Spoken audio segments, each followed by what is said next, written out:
Hello மக்களே, April 17 இதோட சலங்கையில் promo review part 2 தான் பார்க்க போகிறோம். பார்ட் 1 பார்க்கலன்னா பார்த்துட்டு வாங்க, அப்போ தான் உங்களுக்கு கண்டினியூஷன் புரியும்.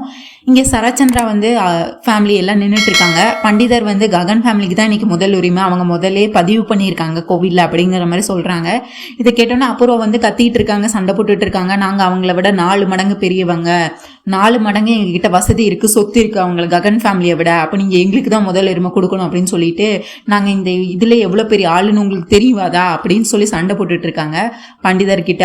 இங்க பார்த்தா அதுக்கு அடுத்து சரச்சந்திர அபூர்வா கன்வின்ஸ் பண்றாங்க. இங்க பாரு, நம்ம சாமி கும்பிட்டு தான் வந்திருக்கோம், சாமி முன்னாடி எல்லாரும் ஒருத்தர் தான், நம்ம அமைதியா சாமி கும்பிட்டு நிம்மதியா வீட்டுக்கு போகலாம் அப்படின்னு சொல்லிடுறாங்க. உடனே இவங்க பிரகாரத்தை சுத்துறதுக்காண்டி இவங்க ஃபேமிலி, சரச்சந்திர ஃபேமிலி எல்லாம் பிரகாரத்தை சுத்த போயிட்டாங்க. அதுக்கடுத்து பார்த்தா ககன் ஃபேமிலி இப்போதான் என்ட்ரி ஆகுறாங்க. ககன் கார்ல எல்லாரும் வராங்க. ககன், சாரதா, சிவா, பூர்ணி எல்லாரும் வந்துட்டு இருக்காங்க. இவங்களும் கோயிலுக்குள்ள முதல் மரியாதை பண்றதுக்காண்டி எல்லாத்தையும் எடுத்துட்டு கோயிலுக்குள்ள வந்துட்டு இருக்காங்க. இவங்களும் இப்போ வந்துட்டாங்க, வாசல் கிட்ட வந்துட்டாங்க. உள்ள சாமியை கும்பிட்டு வாசல்ல இருந்து உள்ள வந்துட்டாங்க. இங்க உள்ள நிக்கிறாங்க. எதிர வந்துடுறாங்க. சரச்சந்திரா ஃபேமிலி சுத்திட்டு இருந்தாங்களா பிரகாரம், அவங்களும் நேரம் ஒரு எண்டில் நின்றுடுறாங்க. இவங்களும் 2 பேரும் எதிர பாக்குறாங்க. உடனே சரச்சந்திரா கண்ணாலேயே ககனை சாகடிக்கிற மாதிரி பண்ணிட்டு இருக்காரு. இவரும் கோவத்துல ககனும் அவரோட கண்ணாலேயே சரச்சந்திராவை அப்படியே கண்ணாலே 2 பேரும் சண்டை போடுற மாதிரி 2 பேரும் இது பண்ணிட்டு இருக்காங்க. உடனே இவங்க பூமியை கொல்றதுக்காண்டி இவங்க அபூர்வா பிளான் பண்ணிட்டு இருக்காங்க. இன்னைக்கு இதை நட்சத்திரா குசு குசுன்னு பேசிட்டு இருக்காங்க.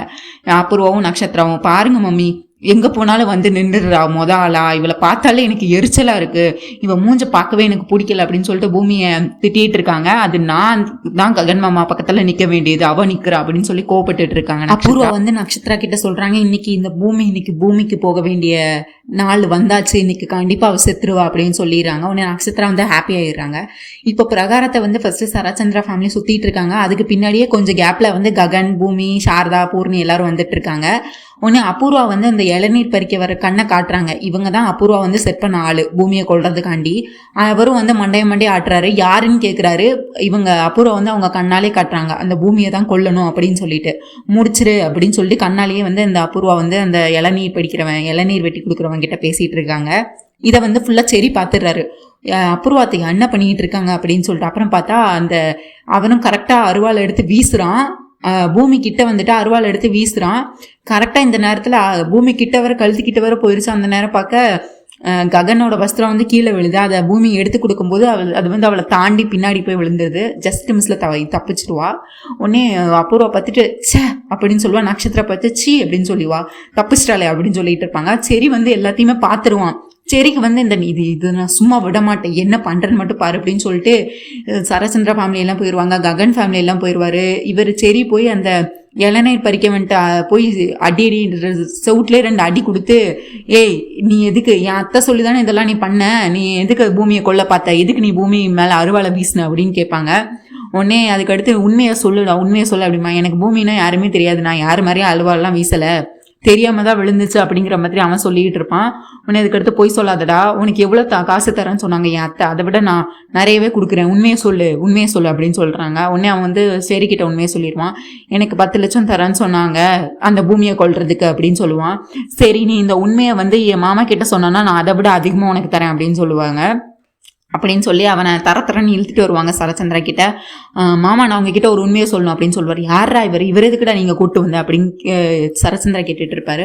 உடனே இல்ல, இப்ப பூமி பிரகாரத்தை சுத்தி வந்துட்டு இருந்தால அவளை கொல்றதுக்காண்டி அடியால் செட் பண்ணியிருக்காங்க, அவன் அருவாள் எடுத்து வீசினா ஜஸ்ட் மிஸ்ல பூமி தப்பிச்சுட்டா அப்படிங்கிற மாதிரி உண்மையெல்லாம் சொல்லுவாரு. இதை கேட்டோன்னே அந்த உண்மையை சொல்லுடா, என்ன பார்த்துட்டே இருக்க, உண்மையை சொல்லுடா அப்படின்னு சொல்லும்போது, ஆமா சார் இவங்க யாருன்னே எனக்கு தெரியாது சார், அந்த பூமிங்கிறவங்க யாருன்னே எங்களுக்கு தெரியாது சார், நான் பாட்டு இளநீர் வெட்டிக்கிட்டு இருந்தேன் சார், அந்த நேரத்துல தெரியாம தான் விழுந்துச்சு, இவங்க யாரோ ஒரு பொண்ணு மேல நான் தெரியாம தான் வீசினேன், இவங்க இந்த அபூர்வா மேடம் தான் பண்ணாங்கன்னு அப்படின்னு என்னை சொல்றாங்க. அப்படி சொன்னா எனக்கு 10 லட்சம் தரேன்னு சொன்னாங்க அப்படின்னு அப்படியே செடியை மாட்டி விட்டுடுறான். சரிதான் இப்படி செய்ய சொன்னாங்க அப்படின்னு சொல்லிட்டு இந்த அபூர்வா மேல பழி போட சொன்னாங்கன்னு சொல்லிடுறான். இந்த நேரத்துல சரச்சந்திராவுக்கு கோவம் வந்துடுது. டேய், உன்னோட அம்மாவுக்கு அடுத்த ஸ்தானத்துல தானடா என் அபூர்வனை வளைச்சு பார்த்துட்டு இருந்தா, என் தம்பி பையன் உன் மேல நான் அன்பா இருந்தா நீ என்ன என் அபூர்வாவை மேலே நீ பழி சொல்றியா, அவ என்னோட தேவதடா அப்படின்னு சொல்லிட்டு செரிய பலார்னு அரைஞ்சிடுறாரு.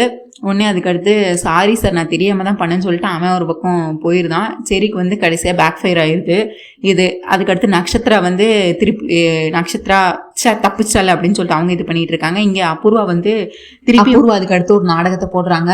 பாருங்க மாமா, இந்த சரி நான் உனக்கு எவ்வளவு நல்லது பண்ணியிருப்பேன்டா, கடைசியில நீ என்னையே நீ இவ்வளவு மோசமானவளா எதுக்கு காட்டணும்னு நினைக்கிற, சரி என் மேல எதுக்கு இப்படி ஒரு பெரிய குற்றச்சாட்டை போடுற அப்படின்னு சொல்லிட்டு அவங்க திருப்பி ஒரு நாடகத்தை ஆரம்பிச்சிருவாங்க. உடனே சரச்சந்திரா அதெல்லாம் ஒண்ணும் இல்லை நீ வீடு அப்படின்னு சொல்லி கூட்டு போயிடுவாங்க. நட்சத்திராக்கு வந்து கோவம் வந்துடும். என்ன மம்மி, ஒரு பிளான் கூட உங்களால ஒழுங்கா பண்ண முடியல, நீங்க போட்ட பிளான் அந்த செரியெல்லாம் கண்டுபிடிக்கிற அளவுக்கு வச்சிருக்கீங்க நீங்க. அவன் எப்படியோ அந்த பூமி எப்படி எல்லா பிளான்ல இருந்து அவ தப்பிச்சிடுறா, இன்னைக்கு அவ ஜாலியா என் மாமா கூட அவங்க சுத்திக்கிட்டு இருக்கா, உங்க மேல இருக்கிற நம்பிக்கையே எனக்கு போயிருச்சு, நீங்க இதுக்கு மேல எதுவுமே பண்ண தேவையில்ல, என் வாழ்க்கையும் கெடுத்துட்டீங்க, எனக்கு ஆசைப்பட்டதையும் எனக்கு கிடைக்க வைக்கல, எனக்கு ஒரு பொய்யான வாக்குறுதியை கொடுத்து என்ன இன்னும் நீங்க ஏமாத்திட்டு இருக்கீங்க, ஒரு பூமி உங்களால கொல்ல கூட முடியல கடைசி வர அப்படின்னு சொல்லிட்டு நட்சத்திரம் ஒரு பக்கம் திருப்பியும் இவங்களை அபூர்வாவை திட்டிக்கிட்டு இருக்காங்க. உடனே அபூர்வா வந்து சொல்றாங்க, பேபி நீ என் மேல நம்பிக்கை வை அப்படின்னு சொல்லிட்டு திருப்பியும் அவங்க சொல்லிட்டு இருக்காங்க. பிளான் ஏ போனா என்ன, பிளான் பி இருக்குல்ல அப்படின்னு சொல்லிட்டு இருக்காங்க. பிளான் பியா, அது என்னது மம்மி அப்படின்னு கேட்டுட்டு இருக்காங்க. நட்சத்திரம் அவனே சொல்றாங்க, இன்னைக்கு என்னது சூரசம்ஹாரம் இருக்குல்ல அப்படின்னு சொல்லிட்டு அவங்க திருப்பியும் வந்து இந்த ராவணனை கொல்லுவாங்கல்ல, அப்ப பாரு அந்த இதுல பூமியும் அதோட சாக போறா அப்படின்னு சொல்லி அடுத்து பூமியை கொல்றதுக்காண்டி அடுத்து ஒரு பிளான் போட்டுக்கிட்டு இருக்காங்க. அபூர்வாவும் நட்சத்திராவும் பூமியை கொல்றதை பத்தி பேசிட்டு இருக்காங்க. நட்சத்திரம் வந்து கோவப்பட்டு இருக்காங்க, நீங்க ஒரு வேலையை உருப்படியா பண்றது இல்ல, அந்த பூமி இப்பயும் தப்பிச்சுட்டா, நீங்க வேஸ்ட் மம்மி அப்படின்னு சொல்லி திட்டிட்டு இருக்காங்க. வந்து நட்சத்திரா வந்து அபூர்வாவை. உன்னை அபூர்வா சொல்றாங்க, பிளான் ஏ ஃபெயிலியரானா என்ன, என்கிட்டதான் பிளான் பி இருக்கே அப்படின்னு சொல்றாங்க. உடனே பிளான் பி அது என்னமா அப்படின்னு நட்சத்திரா கேக்குறாங்க. அதுக்கு சொல்றாங்க, அங்க பாரு என்னது, அங்க பாரு அப்படின்னு சொல்லிட்டு இந்த சூரசம்ஹாரம் நடக்கிறத சொல்றாங்க. அந்த ராவணனை எப்படி கொன்னாங்க அதே மாதிரி இன்னைக்கு இந்த பூமியும் நான் கொல்ல போறேன் அப்படிங்கிற மாதிரி சொல்றாங்க. அதெல்லாம் நடக்க வேண்டிய நேரத்துல எல்லாமே பர்ஃபெக்டா நடக்கும், நீ வெயிட் பண்ணி பாரு அப்படின்னு சொல்றாங்க. உடனே அதுக்கடுத்து பார்த்தா இங்க பூஜைக்கு வந்து அம்மனுக்கு எல்லாம் அலங்காரம் எல்லாம் பண்ணி எல்லாம் ரெடி பண்ணிட்டாங்க. இவங்க வந்து வஸ்திரம் மட்டும் கொடுக்கணும். இவங்க சரச்சந்திரா வேற எடுத்துட்டு வந்திருக்காரு. ஆனா கோயில்ல இவங்க முன்னாடியே பேசிட்டாங்க, ககன் ஃபேமிலி எல்லாரும். ககன் வந்து தன் அம்மாவுக்கு சரியானதுக்காண்டி அவர் தான் பூஜையை பண்ணணும் அப்படிங்கிறதுனால முதல்லயே இங்க வந்து கோயில்ல வந்து கோயில் நிர்வாகி கிட்ட எல்லாத்தையும் பேசி ரெடி பண்ணி வச்சிட்டாங்க. இங்க வந்து பார்த்தா அந்த இது பண்டிதரும் முதல்ல சொல்லியிருப்பாரு, இன்னைக்கு ககன் ஃபேமிலி தான் கொடுக்க போறாங்க, இது இன்னைக்கு முதல் உரிமை அவங்களுக்கு தான் அப்படிங்கிற மாதிரி சொல்லியிருப்பாரு. சரச்சந்திரா இருந்தாலும் அவரை வந்து வெறுப்பேற்றுறதுக்கு ககனை வெறுப்பேற்றுறதுக்காண்டி இவங்க எல்லாம் இங்க எல்லாம் ரெடியாகி ஊர் மக்கள் எல்லாம் வந்து நிற்பாங்க.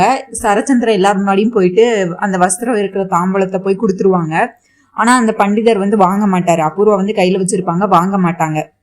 உடனே அதுக்கு அடுத்து பின்னாடியே ககனம் வந்துருவாரு. ககனம் அங்க வந்துட்டு அவரும் பூமி வந்து அந்த தாம்பலத்தை அவங்களும் வச்சிருப்பாங்க. உடனே இவங்க சரச்சந்திரா கொடுத்தது அந்த பண்டிதர் வந்து வாங்க மாட்டாரு. உடனே சரச்சந்திரா வந்து கோவப்பட்டு கத்துவாரு, என்ன யாரு கொடுத்தா என்ன, முதல்ல வரவங்களுக்கு தானே நீங்க வாங்கணும், ஏன் இப்ப நான் கொடுத்தா அதை முதல்ல அம்மனுக்கு சாத்த மாட்டீங்களா, அம்மன் பாதத்துல வைக்க மாட்டீங்களா அப்படின்னு சொல்லி சண்டை போட்டுட்டு இருப்பாரு.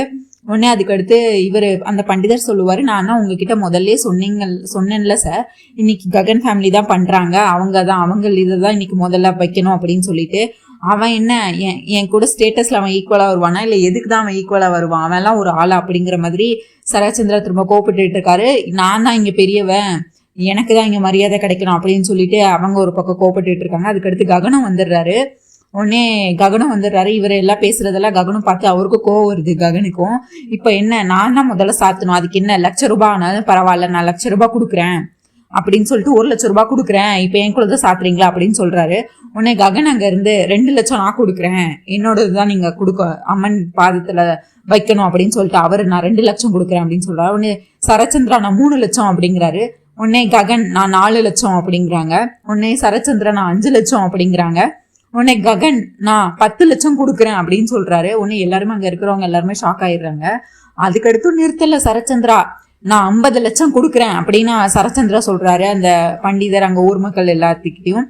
அதுக்கடுத்து அந்த ஊர் மக்கள்ல அந்த ரெஜிஸ்டர் பண்ணவங்க எல்லாம் இருப்பாங்கல்ல, அந்த கோயில் நிர்வாகிகள், அவங்க சொல்றாங்க, சார் இதெல்லாம் நீங்க இந்த இது எல்லாம் ஃபாலோ பண்ணி இதெல்லாம் இந்த ரூல்ஸ் எல்லாம் போட்டதே நீங்க தான், இப்ப நீங்களே இதை மாறலாமா, யாரு அம்மன் பாதத்துல வைக்கிறாங்களோ அவங்க முன்னாடியே வந்து கோயில்ல சொல்லியிருக்கணும், அதுக்கான ஏற்பாடெல்லாம் முன்னாடியே பண்ணியிருக்கணும், நீங்களே சொல்லிட்டு இப்ப நீங்களே உங்களுக்கு ஏத்த மாதிரி அதை மாத்தலாமா, ரூல்ஸை மாத்தலாமா, இப்படி எல்லாம் பண்ணலாமா, அது தப்புதானே சார் அப்படின்னு சொல்லிட்டு அந்த கோயில் நிர்வாகிகள் பேசிட்டு இருக்காங்க. ஹே நீ வாயை மூடு அப்படின்னு சொல்லி சரச்சந்திரன் வந்து அவரையும் திட்டுறாரு. நான் பண்ணக்கூடாதுன்னு சொல்றதுக்கு நீ யாரு, நான் தான் இந்த ஊர்ல பெரியவன் அப்படின்னு சொல்லிட்டு சரச்சந்திரா திரும்பி கோபிட்டு இருக்காரு. கோவப்பட்டுட்டு நான் 50 லட்சம் தரேன் அப்படின்னு சொல்லிட்டு சரத்சந்திரா சொல்லிட்டு இருக்காரு. நான் கோடி ரூபாய் தரேன் அப்படின்னு, நான் 1 கோடி ரூபாய் தரேன் அப்படின்னு சொல்லிட்டு ககன் சொல்றாரு. அப்படியே டபுளா சொல்லிட்டு இருக்காங்க 2 பேரும். நானா நீங்கன்னு போட்டி போட்டுட்டு இருக்காங்க. உடனே அதுக்கடுத்து அபூர்வா வந்து ஐயோ இப்படியே போனா ஒட்டுமொத்த சொத்தையும் தான் எழுதி வைக்கணுமே, என் வீட்டு காசெல்லாம் போகுதுன்னு சொல்லிட்டு அபூர்வாக்கு வேற கொஞ்சம் காண்டாங்கிறாங்க. அதுக்கடுத்து சரத்சந்திராவை பிரெயின் வாஷ் பண்ணிட்டு இருக்காங்க அபூர்வா. மாமா விட்டுருங்க, அவனே கொடுக்கட்டும், அவனே பண்ணட்டும். இப்ப என்ன நம்ம சாமி கும்பிட தானே வந்திருக்கோம், நம்ம வாங்கிட்டு வந்த வஸ்திரத்தை இங்க வச்சிடலாம், எப்படினாலும் அம்மனுக்கு சாத்த தானே போறாங்க, அவங்க சாத்துற போது சாத்தட்டும். இப்ப ககன் அவங்க ஃபேமிலி தானே, இப்ப நீங்க தேவையில்லாம பேசி இப்ப கோடி ரூபாய்க்கு கொண்டு வந்துட்டீங்க, இப்படியே போனா அபூர்வா. அதுக்கடுத்து சரத்சந்திரா வந்து பிரெயின் வாஷ் பண்றாங்க. மாமா எப்படினாலும் லாஸ் அவனுக்கு தான், யாராவது இதுக்கு போய் கோடி ரூபாய் கொடுப்பாங்களா, அவன்கிட்ட முதல்ல கோடி ரூபாய் இருக்கா என்னன்னே தெரியல, அவன்லாம் அவ்வளவு வச்சிருப்பானா, அவன்கிட்ட எங்க இருக்க போகுது, எப்படினாலும் அவன் ஊர் மக்கள் முன்னாடி அவமானப்பட போறது அவன் தான், அதனால நீங்க விடுங்க நம்ம பாத்துக்கலாம் அப்படின்னு சொல்லிட்டு இவங்க வந்து சரத்சந்திராவை கூட்டிட்டு அந்த தாம்பலத்தை கீழே வச்சுட்டு முதல்ல இருமா அவங்களே பண்ணட்டும் அப்படிங்கிற மாதிரி சொல்லிட்டு தாம்பலத்தை அம்மன் முன்னாடி வச்சுட்டு இவங்க சரத்சந்திராவும் இவங்களும் கீழே இறங்கி வராங்க. உடனே அதுக்கடுத்து சரத்சந்திரா வர வழியில சொல்றாரு, இவங்கிட்ட எங்க கோடி ரூபாய் இருக்க போகுது, பெரிய இவ்வளவு நேரம் பேசினால வாய்க்கிலேயே, முதல்ல அந்த கோடி ரூபாவை முதல்ல கோயிலுக்கு அவனை டொனேஷன் பண்ண சொல்லுங்க அப்படின்னு சொல்லிட்டு சரத்சந்திரா வந்து சொல்றாரு. உடனே ககன் நான் சொன்னதை எப்பவும் காப்பாத்துவேன் அப்படின்னு சொல்லிட்டு செக் புக் எடுக்கிறாரு பேக்கெட்ல இருந்து. உடனே 1 crore வந்து இது போடுறாரு, செக்கு போடுறாரு. உடனே அதை வந்து அந்த கோயில் நிர்வாகிகிட்ட கொடுக்குறாரு.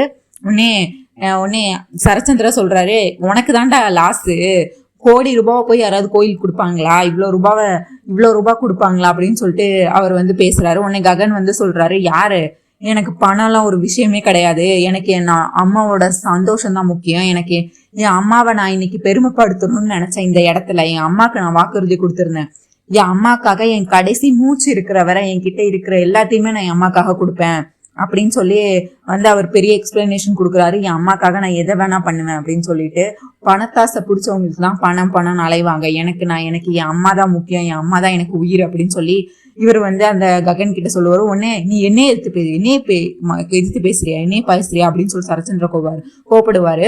உடனே ககன் சொல்லுவாரு, நான் பொதுவா தான் சொன்னேன், நீ எதுக்கு உங்களை சொன்னேன், நீங்களா நினைச்சா அதுக்கு நான் என்ன பண்றது அப்படின்னு சொல்லிட்டு இருப்பாரு. உடனே பூமி இருந்துட்டு, அப்பா நீங்களே விதிமுறைகள் எல்லாம் போட்டுட்டு, இந்த கோயிலுக்கு விதிமுறைகள் எல்லாம் நீங்களே போட்டுட்டு நீங்களே அதை மாத்தி பேசலாமாப்பா, நீங்க எப்படி பண்ணுவீங்கன்னு நான் நினைக்கவே இல்லப்பா, இது நீங்க இல்லப்பா அப்படின்னு சொல்லிட்டு இருக்காங்க. உடனே அதுக்கடுத்து சரத்சந்திரா பூமியை பார்த்து, ஏய் முதல்ல நீ அப்பான்னு கூப்பிடுறது நிறுத்து, என் பொண்ணு செத்து போய் 20 நாள் ஆச்சு, நீ யாரு முதல்ல, நீ எதுக்கு என்கிட்ட பேசுற அப்படின்னு சொல்லி இது பண்றாங்க. அதுக்கடுத்து ககன் வந்து அவங்க அம்மாவை கைத்தாங்களா மேல கூட்டிட்டு போய் அவங்க கையால வந்து அந்த பண்டிதர்கிட்ட அந்த வஸ்திரத்தை எல்லாத்தையும் கொடுக்குறாங்க. அவரும் அந்த வஸ்திரத்தை எல்லாம் அம்மனுக்கு மேல போடுறாங்க, சாத்துறாங்க, அம்மனுக்கு மாலை எல்லாம் போடுறாங்க. அதுக்கடுத்து சாரதா வந்து அவங்க கைகளால ஒவ்வொரு இதவா எடுத்து மந்திரம் சொல்ற மாதிரி அம்மன் மேல அப்படி ஒவ்வொரு வாட்டி பூவை போட்டு ரொம்ப சந்தோஷமா இருக்காங்க. அதுக்கடுத்து இவங்க பூஜையெல்லாம் பண்றாரு பண்டிதர் அம்மனுக்கு. உடனே இவங்க ரொம்ப சந்தோஷமா இருக்கு, ககன் ஃபேமிலி கடைசியில வின் பண்ணிட்டாங்க, அங்க போய் இதெல்லாம் பண்ணிட்டு இருக்காங்க. இப்போ வந்து திருப்பியும் வந்து ககன் பூமிக்கு எல்லாரும் முன்னாடி இப்ப திருப்பியும் கல்யாணம் நடக்க போகுது.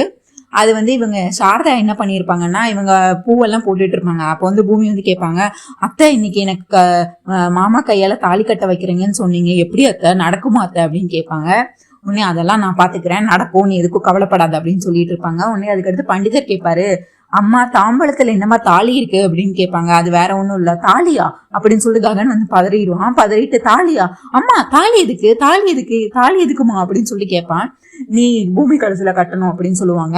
அம்மா நானே அன்னைக்கு தாலி கட்டல, நான் சொன்னதை நீங்க நம்ப மாட்டீங்களா, நான் அவ கழுத்துல தாலியை கட்டலாமா, என் மனசாட்சிக்கு தெரியும் நான் அவ கழுத்துல தாலி கட்டலன்னு, அவ போய் சொல்றாமா, பூமி பொய் சொல்றா, உங்களுக்கே தெரியும் நான் என் மனசுல உள்ளதுதான் நான் பேசுவேன்னு, நான் போய் சொல்லுவேனாமா அப்படின்னு சொல்லி திருப்பியும் வந்து ககன் வந்து திருப்பியும் சொல்லிட்டு இருப்பாரு சாரதா கிட்ட. உடனே சாரதா வந்து சீதாராமன் கதையெல்லாம் வந்து இதுக்கு எக்ஸாம்பிளா எடுப்பாங்க. நான் இந்த சாரதா சொன்னா இந்த ககன் எப்பயுமே கேட்பான்னு எனக்கு தெரியும், நான் சொல்றதுதான் கேட்பான்னு இந்த ஊர் மக்கள் எல்லாருமே நம்புறாங்க, எல்லாரும் முன்னாடியும் நான் தலைக்குனியா வைக்க மாட்டேன்னு எனக்கு தெரியும், இந்த சாரதா சொன்னா அதுக்கு மறுசொல் கிடையாது, இந்த சாரதா சொன்னா இந்த ககன் கேட்பான், என்னவா இருந்தாலும் கேட்பான் அப்படின்னு சொல்லி தெரியும், இப்ப என் மரியாதை இருக்கிறதும் போகிறதும் உன் கையில தான் இருக்கு அப்படின்னு சொல்லி ககன் கிட்ட சொல்றாங்க. ககனும் எவ்வளவோ கன்வின்ஸ் பண்ண பார்க்கறான், நான் வந்து பூமி கழுத்தில் தாலி கட்டல அப்படின்னு சொல்லிட்டு.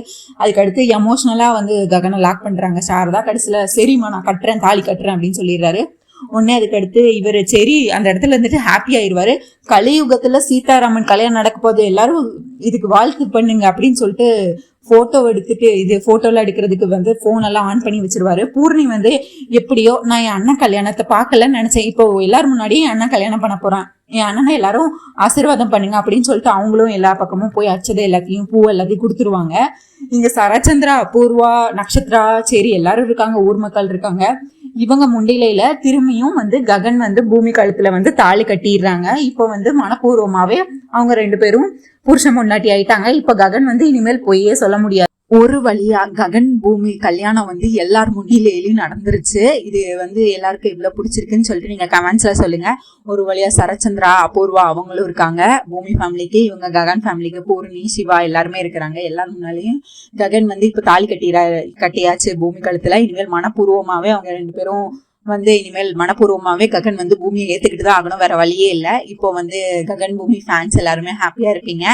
அண்ட் உங்களுக்கு இந்த வீடியோ பிடிச்சிருந்தா லைக் பண்ணுங்க, ஷேர் பண்ணுங்க, சப்ஸ்கிரைப் பண்ண மறக்காதீங்க. ஃபர்ஸ்ட் டைம் இப்போதான் என்னோட வீடியோ பாக்குறீங்கன்னா மறக்காம சீரியல் குட்டிடுவ சப்ஸ்கிரைப் பண்ணிக்கோங்க. அப்படியே அந்த ஹை பட்டனையும் தட்டி விடுங்க. தேங்க்யூ மக்களே, நன்றி, நாளை சந்திப்போம், பை பாய்.